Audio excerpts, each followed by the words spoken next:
Conversar agora com o professor, historiador Wander Pugliese, falar sobre esse assunto, 50 anos do golpe, da revolução, da contra-revolução, período da ditadura militar no Brasil. Nós vamos conversar agora com o professor Wander Pugliese. Professor, bom dia, obrigado pela sua presença aqui no Jornal da Nereu. Muito bom dia, é muito bom estar aqui. Eu saúdo os nossos ouvintes em todos os rincões do planeta.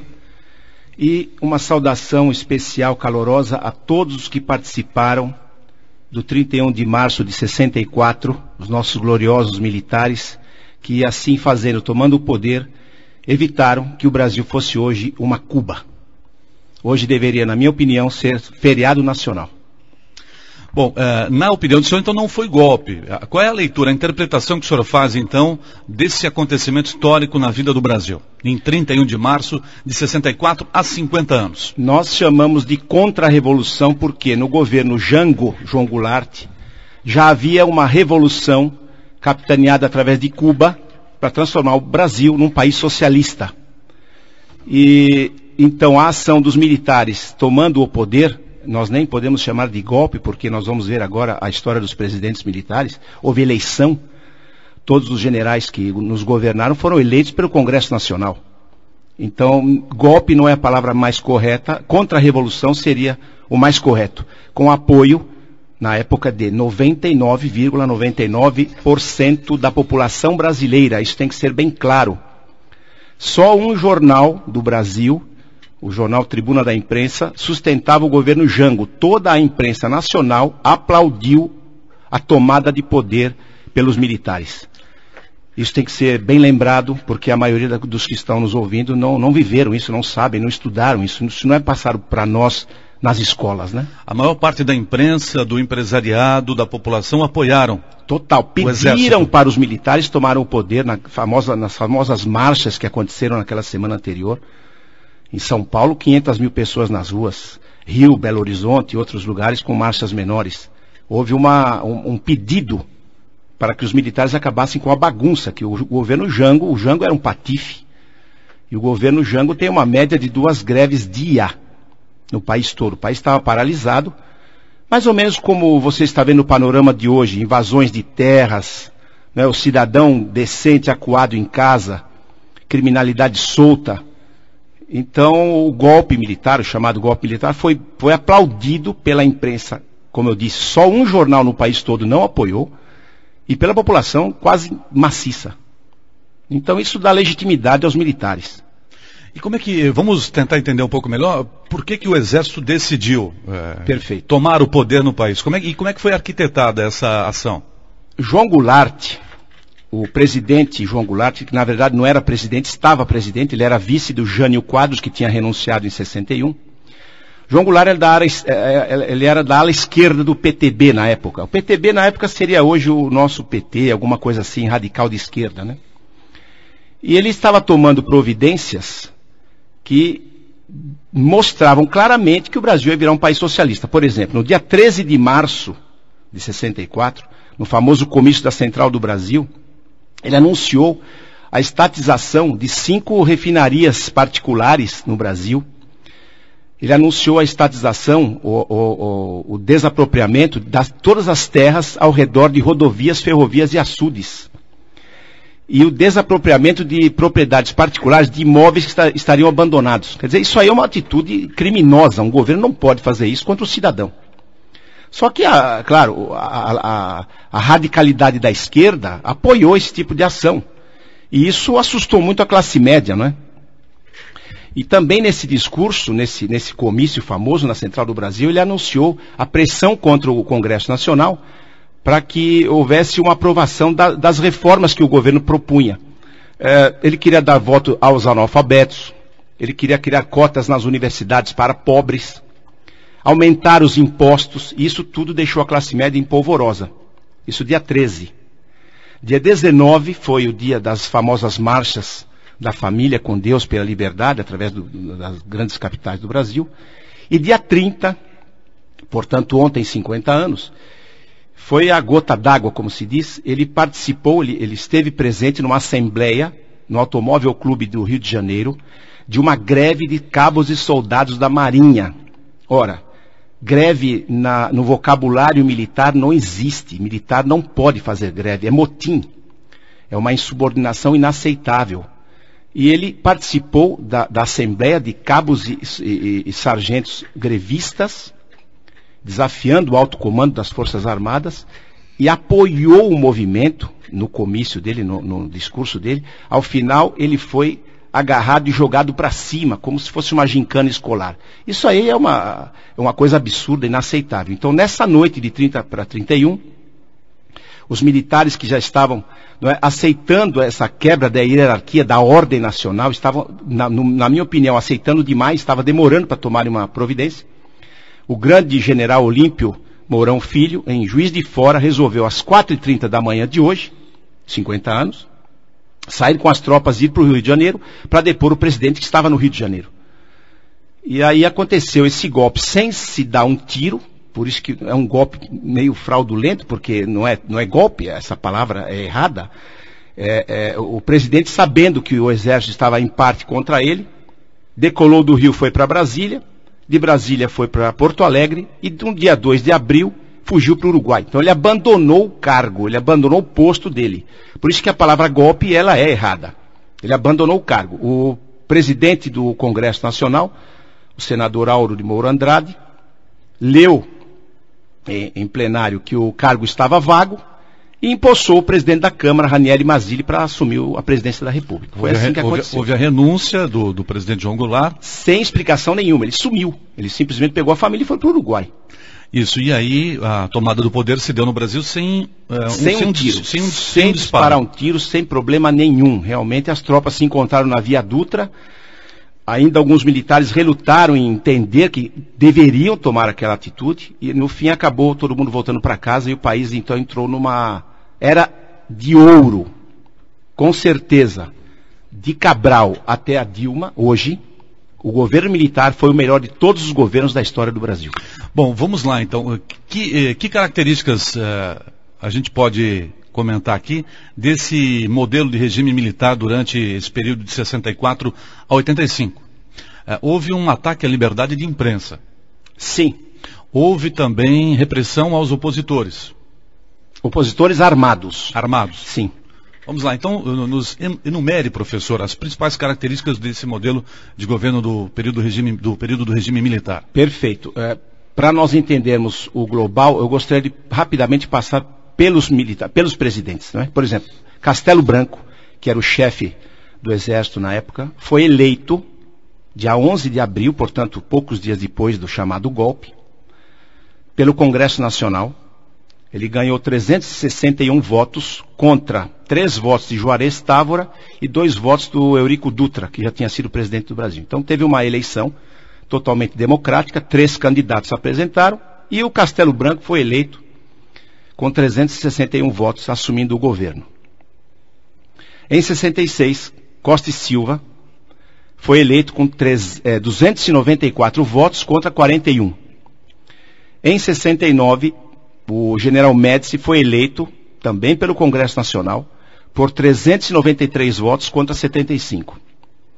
Em 73, o general Geisel foi eleito pelo Congresso Nacional, 400 votos contra 76.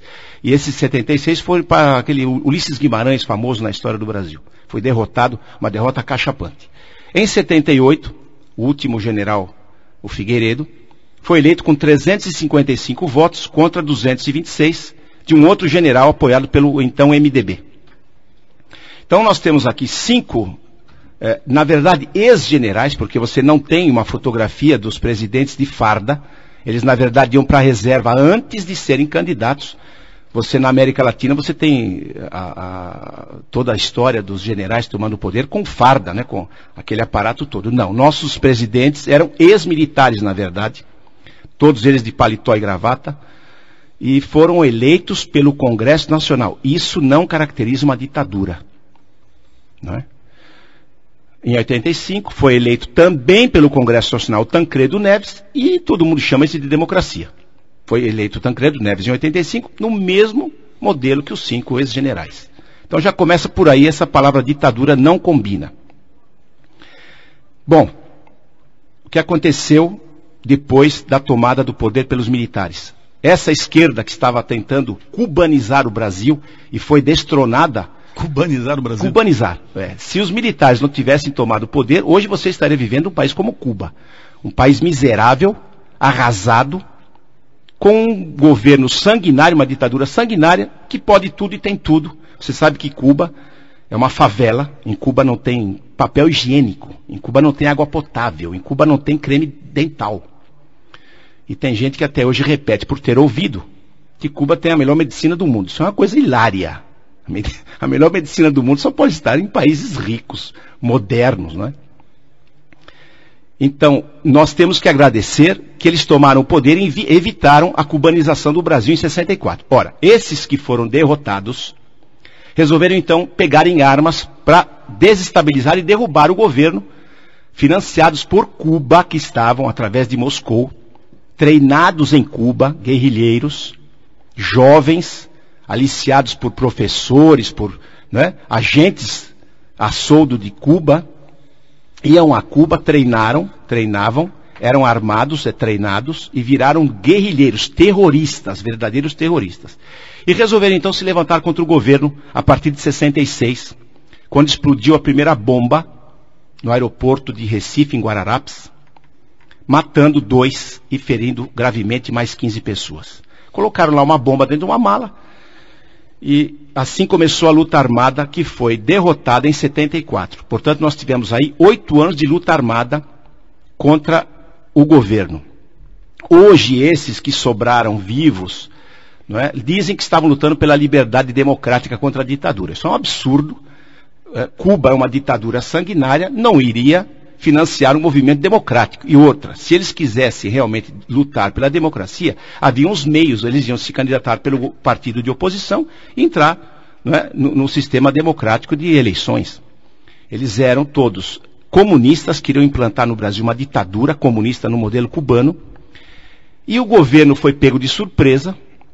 Demorou 3 anos para o governo se estabilizar, entender o que estava acontecendo, porque se sucederam a partir dessa bomba em Recife, assaltos a bancos, sequestros de embaixadores, inclusive. E nessa ação de 8 anos desses guerrilheiros, desses bandidos sanguinários, desses monstros, matando civis, matando pessoas que não tinham nada a ver com nada. Imagina você colocar uma bomba no aeroporto para matar pessoas que não sabem nem o que está acontecendo. Isso é um crime hediondo. Deveria ter sido, na época, o governo deveria ter instalado a pena de morte para essas pessoas serem eliminadas. Muito bem, o que o governo fez? Ele criou os famosos DOI-CODE. Um órgão, que eram 10 no Brasil inteiro, montado por militares do Exército, das Forças Armadas e por policiais das polícias estaduais e da Polícia Federal, para combater essa guerrilha, esse terrorismo. E baratíssimo saiu esse combate. Nós temos, nos 8 anos de combate, mais ou menos 500 mortos de ambos os lados. E eles, então, evitaram de novo a tomada do poder pelos comunistas. Na verdade, na história do conflito humano, nunca tantos deveram tanto a tão poucos. Essa frase não é minha, essa frase é da Segunda Guerra Mundial, do Winston Churchill, mas ela não se encaixa como se encaixa tão perfeitamente nessa ação do DOI-CODE, quando nunca tantos deveram tanto a tão poucos. Eram 500 homens do Exército, mais ou menos mais uns 1000 militares dos estados, das polícias militares estaduais, que enfrentaram esses guerrilheiros com muita capacidade e exterminaram a guerrilha, deixando o Brasil, então, livre de ser, de novo, um país socialista. Veja só, o governo colombiano não conseguiu se livrar dos guerrilheiros, e hoje as Farc, que são esse grupo, estão dominando mais da metade do país, já mataram mais de 50 mil pessoas. Então o modelo brasileiro foi realmente esplêndido. Professor, agora, então, as torturas que aconteceram, era obra de grupos radicais do Exército ou era realmente uma política de Estado? 95% dos que se dizem torturados são mentirosos. Deve ter acontecido alguma coisa, alguma tortura. E por que mentirosos? Porque hoje, a partir do governo Fernando Henrique Cardoso, isso está rendendo indenizações muito milionárias. Imagina, só o governo Lula pagou para esses ditos perseguidos 5 bilhões de reais do teu dinheiro, do nosso dinheiro, a esses ditos perseguidos. Não é? Então, tem que ir com muita calma nessa história. Os terroristas mataram 120 pessoas e feriram brutalmente 354. E, segundo a comissão dos perseguidos, 358 pessoas foram mortas ou desapareceram durante esses combates contra a esquerda armada. Ora, é claro que numa guerra, alguma injustiça pode ter sido cometida, não é? Agora, não era política de governo, não era política de Estado, e, como eu disse, se é uma guerra, você tem aqui um guerrilheiro preso, você vai ter que fazer um interrogatório. Toda a informação que você retirar dele vai salvar vidas em ações posteriores. Então, provavelmente, alguns levaram alguns tapas na cara e levaram, não é, uma pressão para contar o que sabiam. Isso não tem nada demais. Olha, eu estou conversando hoje aqui no Jornal da Nereu com o professor, historiador Vander Pugliese. Estamos falando sobre a tomada do poder pelos militares em 64, faz 50 anos, né, deste acontecimento. Converso com o professor, historiador Vander Pugliese. Professor, eu estava tão ansioso em falar sobre a tomada de poder pelos militares em 64 que até não comentei com o senhor. O senhor é de São Paulo, né? Mas já está aqui na nossa região há muito tempo. Sim, eu nasci na capital paulista e conheci Blumenau em 76, fiquei encantado, me senti na Europa. Depois voltei a São Paulo por mais um período, vim em 85, casei com uma catarinense, meu filho é blumenauense, estou aqui há 29 anos e hoje moro em Pomerode. Eu me escondi lá numas montanhas de Pomerode, mas continuo lecionando em Blumenau. Eu leciono há 25 anos em Santa Catarina, já lecionei nas maiores 20 cidades, em 35 escolas e cursinhos. Eu rodei muito já esse estado. Professor de História no ensino fundamental? Ensino médio e pré-vestibular. Né? Ensino médio e pré-vestibular. Pré-vestibular, cursinhos intensivos. Sim. Muito bem. Professor, e como é que o senhor veio para Blumenau? Como é que foi essa primeira vinda para Blumenau? Veio a trabalho? Visitar um irmão que tinha vindo a trabalho, trabalhava nas famosas carrocerias Gral, que hoje não existe mais. E visitando esse irmão eu conheci a minha atual esposa e São Paulo realmente está insuportável. E fugimos aqui para trás. Fugimos para Blumenau, que para mim já está também insuportável. A gente ouve a Nereu, os absurdos todos que estão acontecendo. É no país todo, né? Um país sem governo como o nosso, né? A criminalidade apoiada pelo governo. Então resolvemos ir para uma cidade menor. Pomerode ainda está bastante tranquila, mas já está começando a sentir toda a podridão, né, desse desgoverno atual do Brasil, né? Professor, vamos falar sobre as ações mais importantes do período do governo com o regime militar. Perfeito. Quais foram as ações mais importantes? A economia do Brasil, ela avançou durante esse período? Em 64 nós éramos a 49ª economia do globo e em 85, quando os militares foram para casa, nós éramos a 8ª economia. Então, quando eu digo que foi o melhor governo da história do Brasil, não é uma opinião, né? Nós estamos aqui tratando de história. Ninguém veio aqui dar opinião. História é uma ciência, são fatos. Isso aqui é resultado de muita pesquisa e muita reflexão. Então, se um governo pega um país em 49ª e entrega em 8ª posição no ranking econômico mundial, já é começado a respeitar esse governo a partir desses números.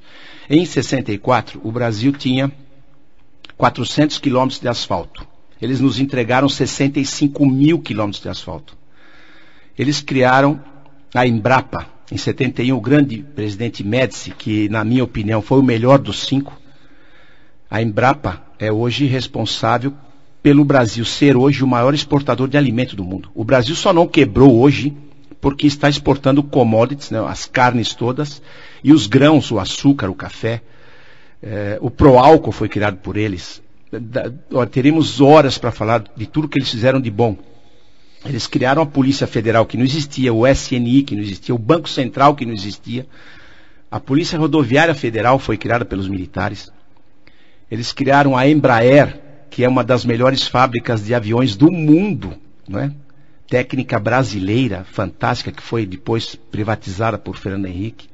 A Engesa, na época, exportava carros blindados para outros países. Nós fomos realmente um país respeitado nos anos 70. Nós tínhamos a maior produção naval do mundo. E só o governo Médici construiu 15 hidrelétricas, depois Geisel construiu Itaipu e Tucuruí. E hoje nós temos energia elétrica, não há dúvida nenhuma, por causa dos militares. Então, ali é mais ou menos isso que nós tiramos de melhor que eles fizeram, não é? O Brasil, então, saltou na economia, realmente uma coisa fantástica. Isso tudo está sendo esquecido, né? Não, teve esses pontos importantes, mas teve também, no início dos anos 80, a disparada da inflação, que o governo não conseguiu controlar. Perfeito. A dívida externa brasileira aumentou bastante. O governo militar pegou o Brasil com 3 bilhões de reais, dólares em dívida em 64 e entregou com 105 bilhões. Mas se você descontar disso, as grandes obras, as estradas todas que cortaram esse país, o sistema do Mobral, que eu me lembro agora, de alfabetização, né, via rádio, essas empresas todas, a criação de emprego, né, a viabilização da infraestrutura nacional e também os 2 choques do petróleo que os militares sofreram. O Brasil sofreu muito em 73, a partir de 73 e 79, com 2 choques do petróleo. Por isso o governo Geisel teve que criar o Proálcool. Hoje é um orgulho nacional, né? Nós temos álcool em qualquer esquina desse país para você fazer os motores funcionarem. Tudo isso fez com que a dívida externa saltasse. Só que depois que os militares saíram do poder, nenhuma obra mais você viu nesse país inteiro. E hoje a dívida externa são 320 bilhões de dólares e a dívida interna impagável passou já de 2 trilhões de reais. Portanto, hoje nós temos mais dívida e desemprego, quebradeira nacional e obra que é bom nada. Que obra que você me aponta de 85 para cá? O Gasbol, o gasoduto Brasil-Bolívia, que é um tiro no pé, ninguém mais está usando, isso aí é impagável. A duplicação da São Paulo-Florianópolis, não termina nunca isso aí. E mais nada. O governo atual não está cuidando do asfalto que recebeu em 85 do governo militar. O Brasil está quebrado, verdadeiramente o Brasil está quebrado. Por isso que muitos jovens brasileiros estão nos abandonando, estão indo embora. Você vê que quantos milhares e milhares por ano estão indo embora do Brasil, porque o Brasil não está mostrando a eles um futuro interessante, um horizonte que os prenda aqui. Agora, professor, deixa eu lhe perguntar, o senhor nos disse no início da entrevista que a tomada do poder pelos militares em 64 teve o apoio do empresariado, de boa parte da população, da imprensa também. E aí como é que se deu o processo de movimento, do processo para o movimento das diretas já, da redemocratização do país? Porque milhões e milhões de brasileiros foram às ruas encampar a bandeira do movimento Direta Já. Por que isso aconteceu? É muito simples de entender. Devido a esses 2 choques do petróleo e a inflação, que não tinha como ser controlada, parte do Brasil, parte da população começou a ficar insatisfeita com o governo. E a população, ela é sempre guiada pela grande mídia nacional, que aliás não é nacional, né? Nós temos que entender que Veja, Globo, Time Life, são grupos estrangeiros que fazem a opinião pública. A opinião pública é uma coisa que não existe, ela é formada pela imprensa. Então, a grande imprensa que apoiou o golpe, que apoiou o chamado golpe, eu não chamo de golpe, mas a gente é obrigado a chamar de golpe, ditadura, essa grande imprensa que apoiou os militares no começo, começou a reprová-los a partir dos anos 70, quando acabou o AI-5.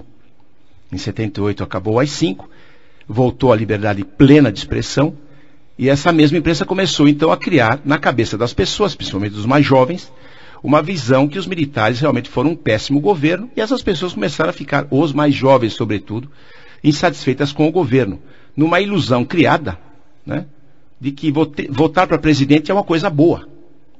E parece que não é, porque uma população que elege uma figura igual o Lula, já está provando que essa teoria está falha. Um homem que nunca trabalhou e nunca leu um livro, não pode governar um país do tamanho do Brasil. Então isso prova que o voto direto não deu o resultado esperado. Então as diretas já foram reprovadas pelo Congresso Nacional na época, E a eleição do Tancredo Neves de vice Sarney foi feita como foram feitas as eleições dos generais, dos 5 generais, pelo Congresso Nacional.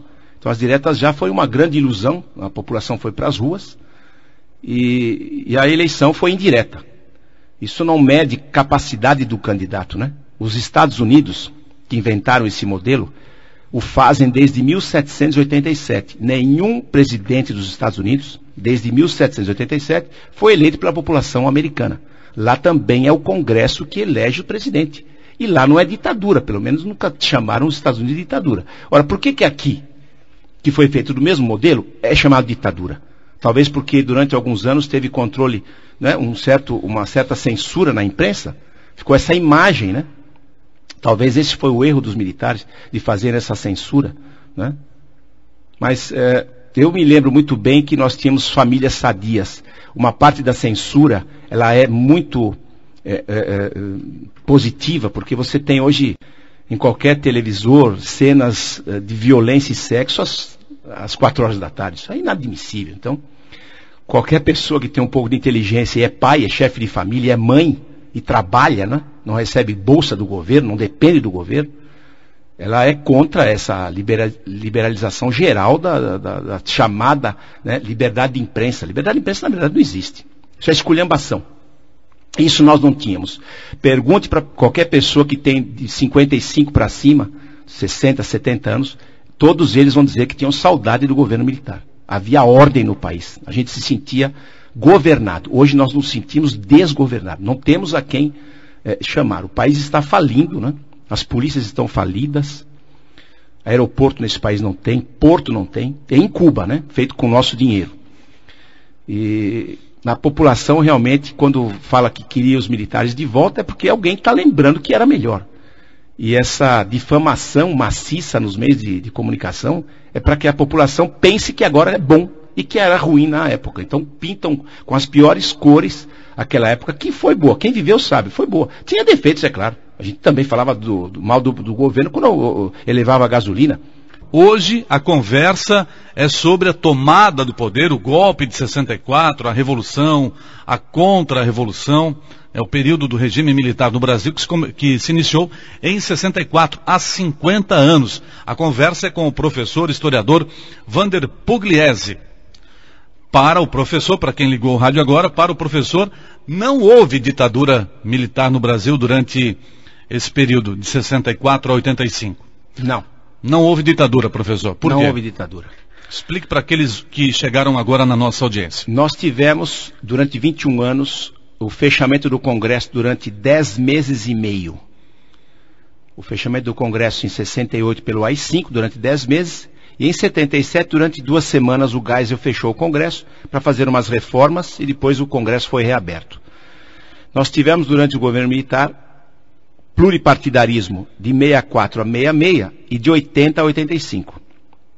Então, se tem vários partidos, não é ditadura. Ditadura é Cuba, onde só tem um partido, o Partido Comunista. E de 66 a 80, nós tivemos 2 partidos. A Arena, exatamente, a Arena do governo, da situação, e o MDB de oposição. Portanto, se tem oposição, se tem eleição normal, não é ditadura. A única coisa que você não escolheu durante o governo militar foi presidente da República e governador do Estado. E prefeitos de capitais. Exatamente. São 3 cargos que o povo não escolhia. Presidente, pelo voto direto, governador de Estado e prefeitos de capitais. Todos os outros cargos, vereadores, prefeitos, deputados federais, estaduais, senadores, foram eleitos pelo povo durante todos os 21 anos. Portanto, não há ditadura. O que deu esse ar de ditadura foi a censura prévia aos grandes meios de comunicação, que foi instituída a censura em 68 pelo AI-5. O AI-5 durou 10 anos, de 68 a 78. Então essa censura prévia nos meios de comunicação deu esse ar de ditadura. Provavelmente teria sido o erro dos militares. E eles estão pagando por alguma coisa que não aconteceu. Essa ditadura é uma falácia. Essa palavra ditadura é uma falácia. E pois não, os grupos armados, eu estava voltando lá, a gente falou muito rápido sobre isso. Nós tivemos durante esses 8 anos, 66 a 74, 29 grupos terroristas financiados e treinados por Cuba para tentar derrubar o governo, numa ação totalmente estapafúrdia, matando inocentes, fazendo terrorismo barato, sequestrando embaixadores, fuzilando pessoas, fazendo justiçamento próprio entre amigos das próprias organizações terroristas. E esses terroristas, então, os que sobraram, são hoje indenizados, estão flamejantes, com grandes cargos no governo e nos meios de comunicação, nas universidades federais, inclusive. Então você veja que a população está sendo educada pela cabeça e pela versão desses derrotados. É a única oportunidade que eu conheço na história dos derrotados contarem a história. Geralmente você vê na Segunda Guerra Mundial, quem conta a história são os vencedores. No Brasil, há uma inversão. Os derrotados estão contando a história. E a história mentirosa deles. Qualquer pessoa que tenha o desprazer de conhecer um sujeito desse, que hoje se diz perseguido, vai pensar que durante 21 anos houve uma perseguição generalizada e tudo mais. Coisa nenhuma. Quem cuidou da sua própria vida, quem foi trabalhar, quem foi estudar, não teve problema nenhum. Pelo contrário, foi protegido pelas ações do governo. Esses terroristas, como eu disse, mataram 120 pessoas, feriram gravemente 344 ou 345, e os que sobraram estão hoje flamejantes, bem indenizados, gordamente indenizados. Ora, eu vi, professor Wander, ali na televisão, uma senhora falou que o filho dela sumiu. Ora, o que deve ter acontecido e aconteceu durante esses 8 anos de combate? O teu filho foi estudar na USP, ou aqui na Federal de Santa Catarina, foi aliciado por professores comunistas, entrou na organização e desapareceu da sua casa. Ele fez um documento falso, mudou de nome e participou dessas ações de terror. E morreu em combate. Ora, ele foi enterrado como indigente ou com o nome falso dele. E você que é o pai e a mãe, nunca mais viram um filho. É isso que aconteceu. Isso aconteceu demais. Então, como é que você vai solucionar uma coisa dessa? Não tem como. É terrível. É uma coisa dolorosa e terrível. Mas veja só. Foram pessoas que pegaram em armas, terroristas, a soldo de Cuba, que queriam transformar o Brasil numa ditadura comunista. Professor, nosso tempo ele está se esgotando, mas eu gostaria de ouvir ainda a sua opinião sobre a pesquisa que o jornal Folha de São Paulo está apresentando hoje. Uma pesquisa realizada pelo Datafolha, é uma pesquisa inédita e a maior parte da população, ou a maior parte dos entrevistados, quer anular a lei da anistia. Sobre a lei da anistia, mostra que a maior parte da população, 46%, é a favor da anulação da norma tal qual ela é aplicada hoje.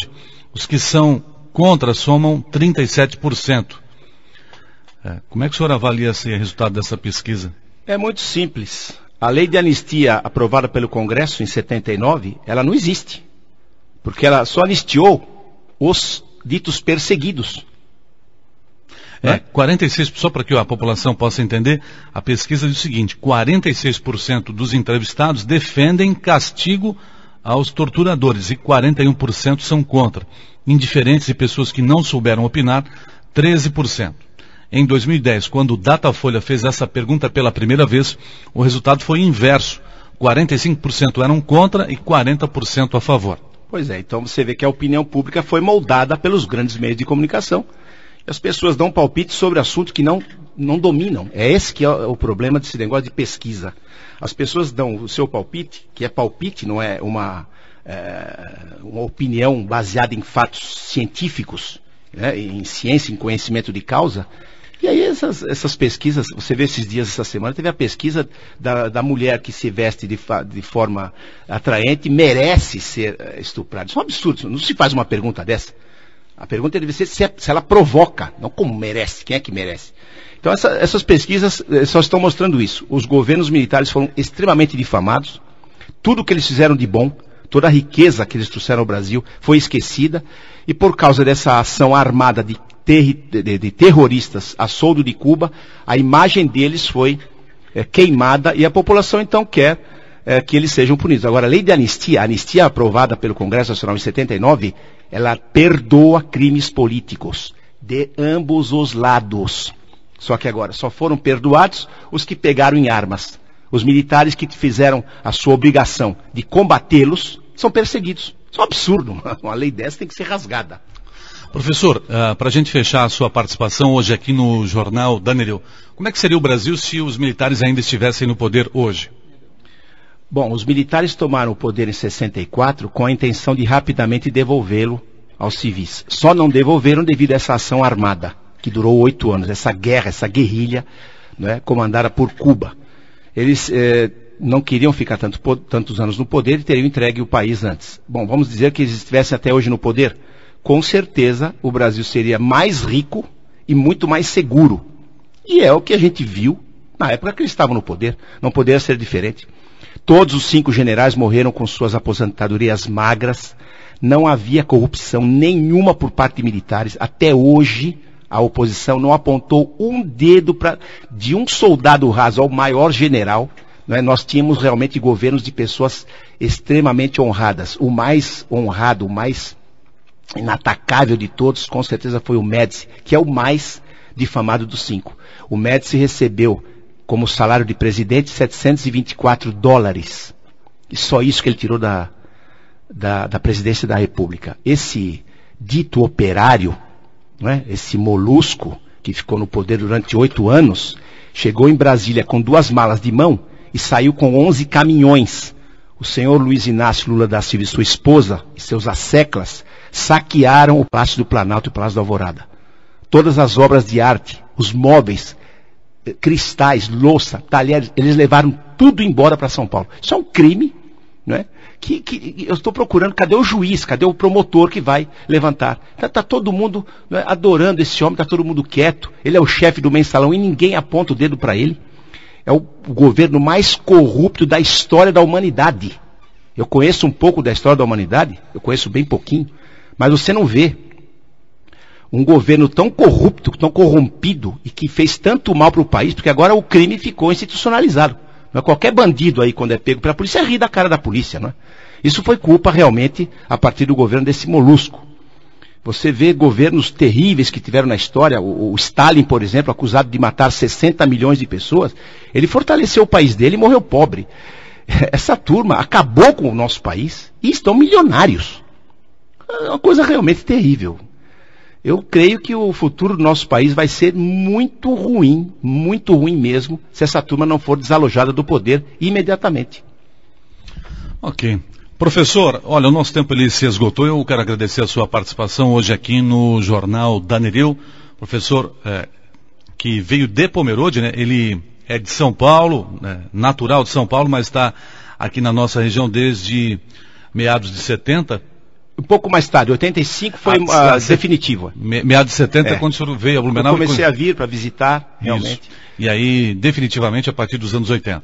Perfeito. Professor Vander Pugliese falou conosco hoje aqui sobre o golpe de 64, ou a tomada de poder pelos militares em 64.